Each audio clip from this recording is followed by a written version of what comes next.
High বন্ধুরা, কি করছো তোমরা? আমি এই যে কিছুক্ষণ আগে ঘুম থেকে উঠলাম।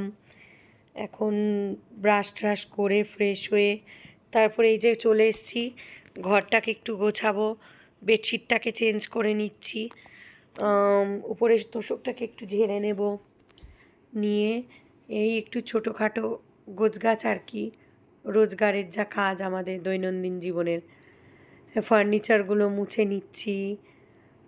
মোছামুছি করলে ধুলোবালিগুলো থাকে না, ফ্রেশ লাগে, বেশ ঘরটা ভালো লাগে। তার মধ্যে রয়েছে আমার অ্যালার্জি, শ্বাসকষ্ট, আমাকে রোজ এগুলো মোছামাছা করতে হয়। আর তারপরে তোমরা কি করছো? আর এই যে দেখো, আমার ঘর গোছানো কমপ্লিট, ডান হয়ে গেছে। আমার ঘরটা কেমন গুছিয়েছি তোমরা আমাকে কমেন্ট করে জানিও। যদিও পারি না, তবুও চেষ্টা করলাম একটু করার জন্য। মোটামুটি জানি না কেমন হলো, তোমরা আমাকে জানিও কেমন হলো। তারপরে